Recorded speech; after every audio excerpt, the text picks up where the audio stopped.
Okay, so welcome back, everyone.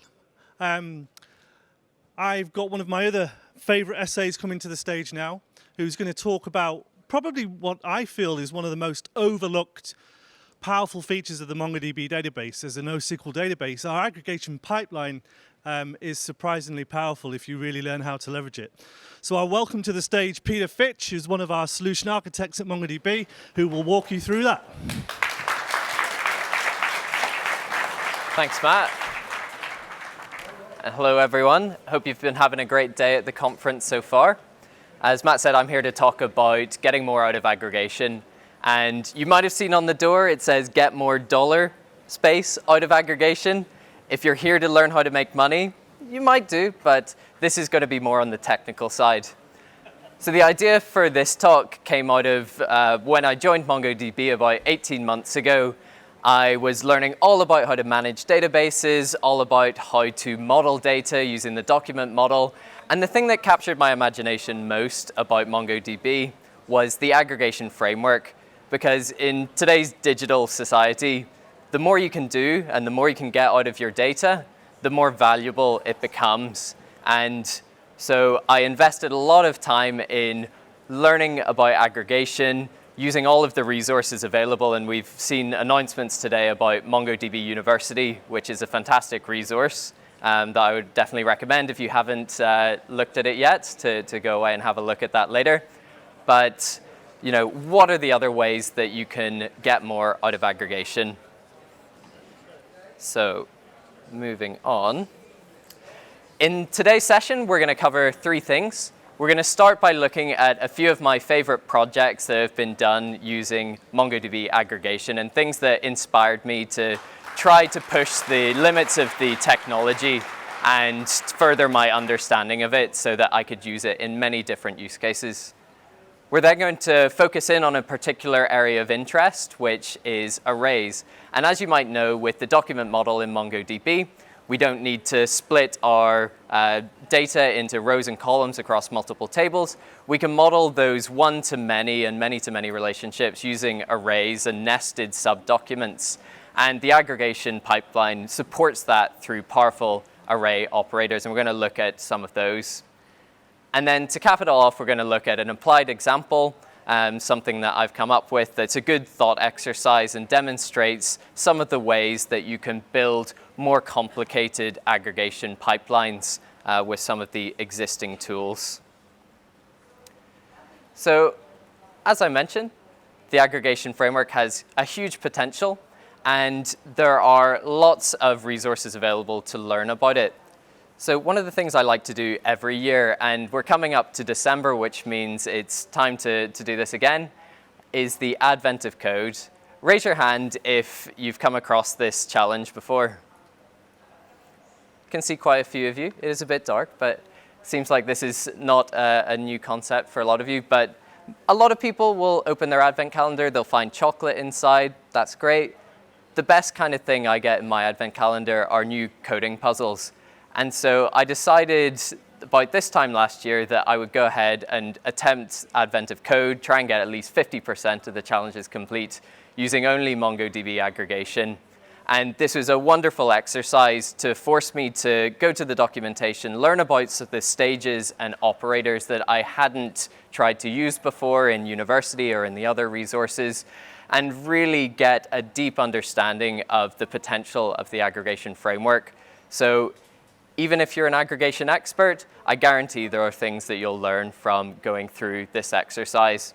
And even if you don't want to learn more about aggregation, I highly recommend going and trying out the Advent of Code to try and learn a new programming language. Now, for a little bit less of an academic example, we have the Mandelbrot set here. And this was a tweet from John Page that inspired me as well to make this talk, where he was asking the MongoDB community to come up with some visualizations using the aggregation framework and MongoDB charts. So we're able to create visualizations on data stored within Atlas. And so using only one pipeline, 4 stages, and 9 operators, and these were almost does what it says on the tin operators like add and multiply, we're able to make something really quite impressive. And so I decided to expand on that, and using only 2 pipelines and 3 stages, but 26 operators, I was able to develop an AI to play the classic arcade game Snake and then visualize that in charts. The GIF is sped up about, 100 times. Refresh once every 10 seconds. So what you're seeing is a bit faster than in reality, but each aggregation only took a couple hundred milliseconds to generate the next step in the game. So really, the sky is the limit. Aggregation is a Turing-complete programming language, and whether you should do something or not is not a question that I'm aiming to answer here, but you can do some pretty cool stuff with it. And we're going to now focus on some applied examples and some really useful operators that you can use in your applications and analytics work today. So, as I mentioned, the document model is one of the best reasons to choose MongoDB as your database. It's flexible, it's easy to update. You can have different documents in the same collection with different schemas and different values for each field. And you can also use arrays and query arrays and work with the data within a single document in arrays. And there are many, many array operators that are built into the aggregation framework. I'm not going to read through them all now. And in fact, most of them do what they say on the tin. So without needing to go to the documentation and look up what index of array might do or reverse array might do, you'll be able to just take the fact that we have these operators available and start to apply them and use them in your pipelines. But what I want you to take away from today's session are 3 of what I think are the most important array operators. And those are $map, $filter, and $reduce. And we're going to go through examples of each one in turn and compare them to how you would write those aggregations in code. So let's start with $map. And $map is an operator which takes an array as the input, and it will apply some computation to each element of that array and output a new array with those updated elements. So for each example that we'll go through, and hopefully you can all see this at the back. Give me a nod if you can. Yeah, see some nodding. Good. I made it big enough. So each of the documents we're going to go through, we're going to use this very simple JSON document with 2 fields. One is the property ID, which is a string, and then one which is amenities, which is an array of strings. So we could make this more complicated. We could have an array of nested documents, each with their own specific fields, but we'll keep it simple while we're getting to grips with these operators. Now, what $map does is we're going to need to put in 3 different fields here. Input as an in. Input is the array that we're going to map over. And so this can be an existing field in the document, or you could use another operator like $range to generate a new array at runtime. So you don't need to choose something that already exists if that doesn't work for you. Then we have as, and this is an optional field. If you don't fill out as, each element in your array will be aliased as this, which is fine for simple examples, but once you start building up more complex stages, you might have multiple maps and filters in the same stage, and you're going to want to denote which element you mean or which this you mean. So we're going to call each of those strings amenity as we're running the map function on it. And then finally, we've got in, and this is where we supply the logic of what we're going to do to each of those elements in order to produce the new array. And very simply, $2upper puts your string to uppercase. So we might use this, for example, if we wanted to have consistency between a user input and a string within the amenities. So always match on uppercase rather than trying to handle all of those exceptions. And there we have it. We've got the output document at the bottom where we've got our new amenities array, and it's got all uppercase. So we've taken each of those elements, run $2upper on them, and produced a new array without needing to break down the structure of that document using something like $unwind. what that would look like in code. And apologies for the JavaScript. I am a Python developer first and foremost, so this is not my first language. But here we're just looping through on the left-hand side the amenities array and running some function to map to that value in the existing array. And you can see that's the aggregation on the right. And for those of you who are more familiar with functional programming, where map is an actual functional statement, here we can just use map from JavaScript in order to run to uppercase on each of those amenities. Next, we've got $filter. And $filter is very similar in syntax to $map. So instead of a in statement, we've got a cond statement, which is short for condition. And what $filter does is it takes your input array, it will run an operator over that, each element, to work out whether or not to keep that element within the output array. And so what we can use this for, and I don't have any empty strings in my amenities array here, but say, continuing on for that user input example, the user had hit enter and entered an empty string. We could use $filter to remove those empty strings by looking for those that have a string length in characters of 0. But in this case, we've got 2 with 7, so I've just used that as the example. And we're filtering our array, looking for strings that have a character count of 7, and we get rid of Wi-Fi from our amenities array. So very similar to map in syntax, but does something really quite different, but also extremely useful.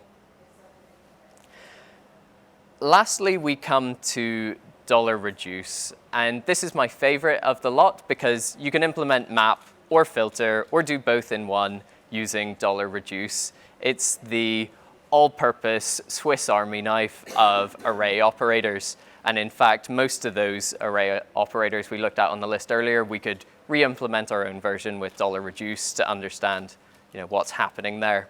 And the syntax is a little different, so we're going to walk through this again quite slowly because I do think it's important. So with $reduce, we don't need to output an array. It might be a common use case to do so, but we can create a brand new object, a new field of any type, or an array using $reduce. And what we need to do for the initial value is just set what the first output is going to be, because in each iteration, as we loop through and perform that in statement on each element, we can bring in the result from the previous iteration. So we can do things very easily like string concatenation by just appending the next element to the entire result so far. So here what we're doing is we're taking the amenities array, we're concatenating the first initial value, which here you can see we've got one of those $thises, which we talked about earlier. We can't alias in this case, so we can't call that amenities. So each element in the amenities array is going to be the $this.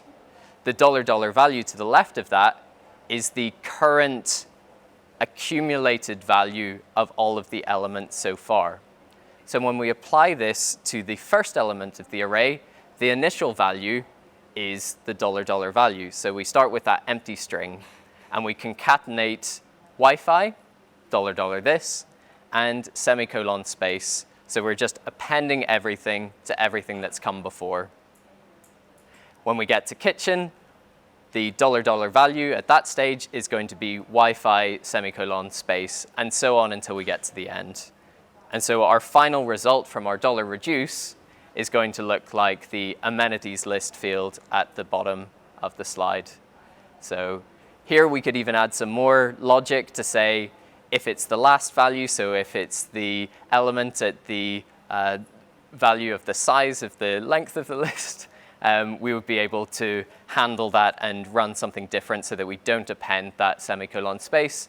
In this case, for simplicity's sake, I've skipped over that, but it would be very trivial to implement that as part of our $reduce. Once again, what this looks like in code we would set our initial value as the empty string, and then we'd iterate through each of the values in the amenities array, just appending as we go to that output value.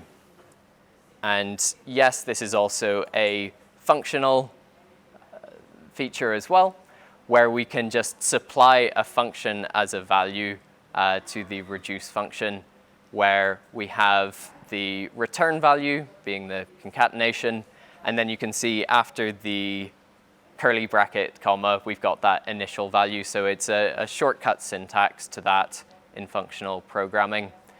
So hopefully these examples have shown you some of the ways in which we can use these really powerful array operators. And these were quite basic examples just to get us started. What we're going to do next is going to put it all together into an applied problem, which came about whenever I was booking my holiday last week. I went to Devon and it rained every single day. I don't know why I was surprised, but at least they have nice scones and cream tea. So while I was booking, I had a thought, why not try and work something out from our Airbnb sample data? So these are documents that are taken from sample data that you can load in afterwards and try out with your own aggregations, try and ask some questions and push yourself to be able to use the breadth of the aggregation framework to generate new insights and potentially valuable insights from your data. So from the user perspective, as someone that was going on booking.com or Airbnb and trying to find somewhere to stay, it's very simple. We just look at the location, we look at the amenities, things that we want in our rental property, and probably also the price and the dates. Flipping it over to the renter side, so for the person that's putting that property up on the website to lease, they probably want to get data back from you, like when you review it, what did you find good, what were the things that you used? But they might also want to contextualize that data. So depending on the time of year that you stayed, did you give a higher or a lower score? And one of the things that I thought could be interesting to try and write an aggregation for were, how does the length of stay influence the score? And you can see I've got a reviews array here. And instead of just a single field string, we have a rich nested subdocument that has its own date, it's got a string, it's got a score, and a length of stay integer field.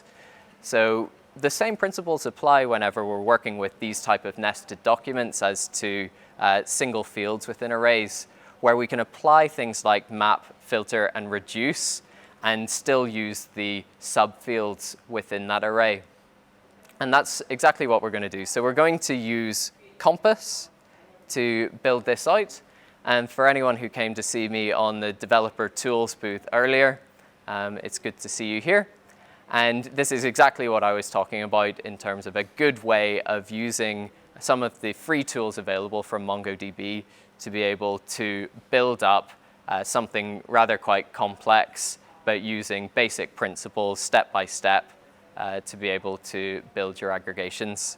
So the view that we've got here is the documents page. I could be running this in Atlas. It could be a self-managed cluster that I'm connecting to. Compass doesn't care. It will be able to show you what your documents look like, and even if they have those nested arrays. So you can see the reviews field here and what those sub-documents look like in Compass. We're going to head over to the aggregation tab, and this has been updated recently. It's now got some nice features around showing you what the different stages you have in your pipeline are, and I encourage you to play around with this just to try out some stages. And as you go through and you add a stage to your pipeline, it's going to automatically fill in some of those fields that you need to complete that stage. So it is really a great tool whenever you want to learn more about aggregation. So once we're in the aggregation view, we're going to build up our pipeline step by step. And this is the most important piece of advice that I can give you today. Don't try and do it all at once. You'll tie yourself in a knot, get frustrated. hopefully not give up, but by breaking down the problem, work out what you need to get to as your end result, and then work out what's the data I need from my documents to be able to get there. It's important to note here that what I'm trying to do in making these scores by length of stay is quite possible to do using $unwind to take apart that rich document structure, turn that array into single fields, and then build it all back again with a $group. I didn't want to do that in this case. And what I'm aiming to do here is to build a $group equivalent for an array within a single document. So there are alternative ways of doing this, and I'm not saying this is the best way to do it, but this is just something to show off the capabilities of these array operators. So step one, when you think about what a $group does, it looks at all of the unique values of a field across all the documents in your pipeline. So the first thing we want to do whenever we're doing this in a single document is look at that array of subdocuments, find all of the unique fields, and store those potentially as a new field. So because we're doing this step by step, we're going to make a new field called unique lengths of stay, and we're going to calculate that using yet another great array operator called $setUnion. You can use this with two arrays to find the common elements. In this case, what we're going to do is $setUnion on a single array on a field within that array, so we can use the dot notation to give us a particular field. And so $setUnion will give us all of the unique length of stay within that one document. So that's great, very simple. We didn't need to do anything tricky there. And what we're going to do is take that and use that as the input in our second step, which is a $map and a $filter combined. So this is where we're stepping up the complexity. Rather than using a actual single value with an operator in the in stage of the map, we're going to use a $filter.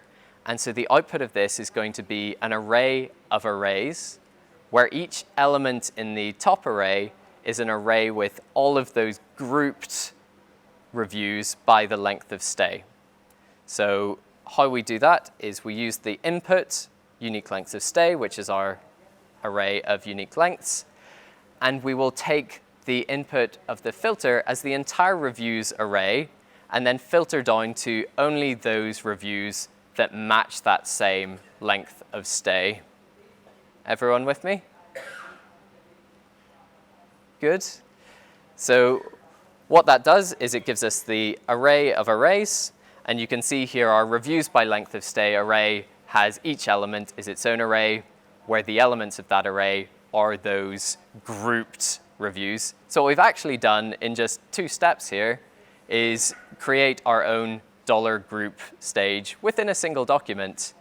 And what we need to do next is actually work out some of those interesting insights into what are the average length, or what are the average review scores for that length of stay.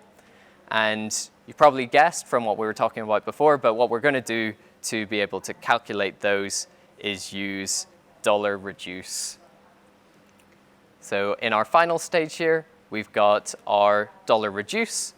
Our input for that is going to be our array of arrays.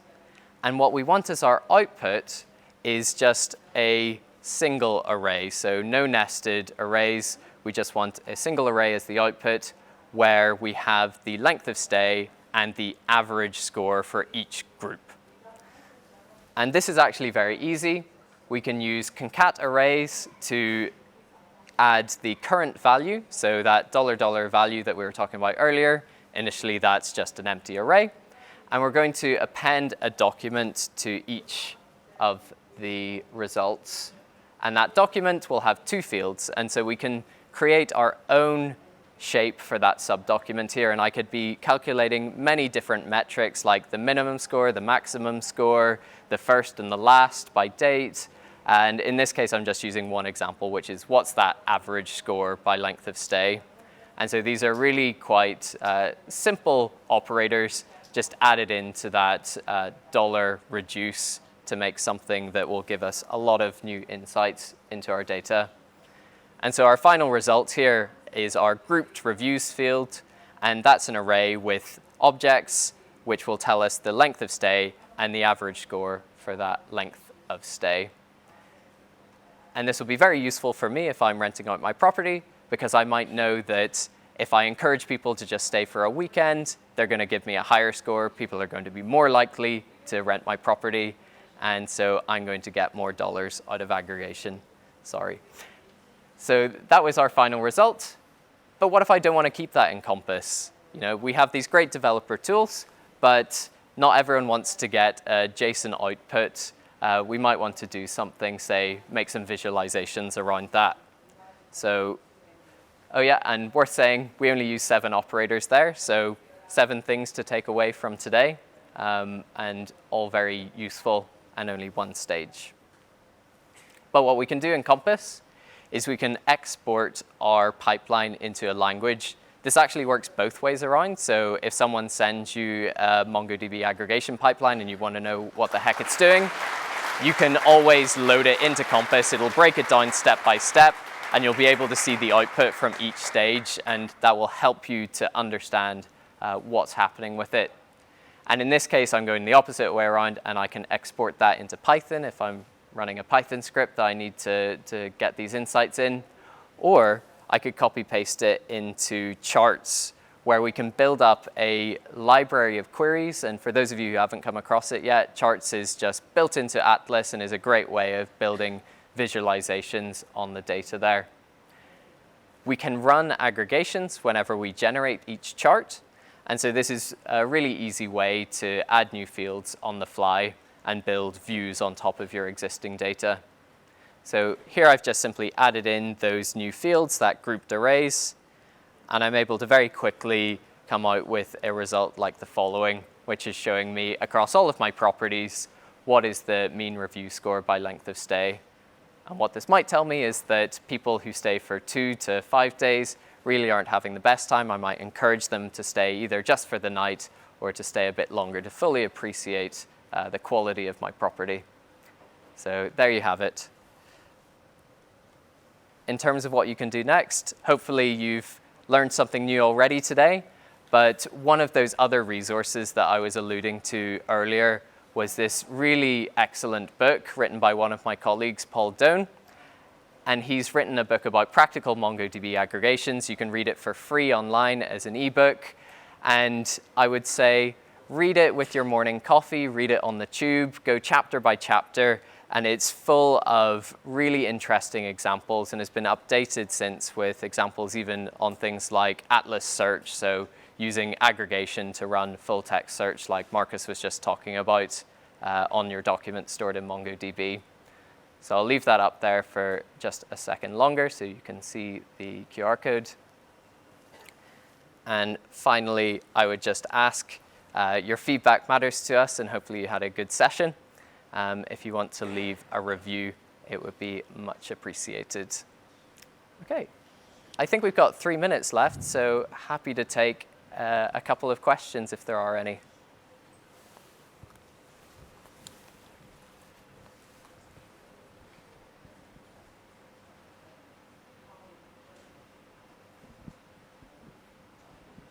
Hi, that was really interesting on how you can get more things out of aggregation. But I was wondering, I often use IDEs that can often give you like hints on how your code, or especially dealing with iterables, can be a bit more efficient to deal with time complexity. Is there any plans from MongoDB to have these kind of suggestions where they can analyze your aggregations and suggest, oh, maybe you can use this operator instead of this one because it's a bit more efficient? That's a really interesting suggestion. In Atlas today, there's the performance advisor that's able to look at queries that you're running over the data that's stored within Atlas and suggest indexes that could optimize those queries. As far as I know, there's nothing to date that would look at aggregation stages that you're putting in or operators and suggest alternatives. But that's a really great suggestion, and I'll make sure to follow up on that. Are you using the code plugin for MongoDB as well? Okay, so one thing I would encourage you to do if you're using Microsoft Visual Code as your IDE, there is a MongoDB plugin that will allow you to validate your syntax as you write it as well. So you can. Any other questions? Okay. Hi, thank you. I'm wondering if you could recommend tools for debugging non-trivial aggregation framework pipelines, because this I find the most challenging thing. Thanks. For my own purposes, I will generally use a combination of Compass and the VS Code plugin to work with aggregations. Typically, if I already have an aggregation in mind, I might do that directly in VS Code, where I get some syntax highlighting. If I was building up something over time and I wanted to get that step-by-step debugging, that's where I would use Compass to take things step by step and see where is it breaking or where have I got something not quite right, and it's able to show you the result at each stage in the pipeline. If I really get stuck on something, that's where I will take things more apart. So that example that we just gave, I did in 3 $set stages. You could do it in 1. So if you find that you can't see something, you don't get that visibility, breaking it up and setting the fields in an earlier stage is always a good way to get more insights into what's happening behind the scenes.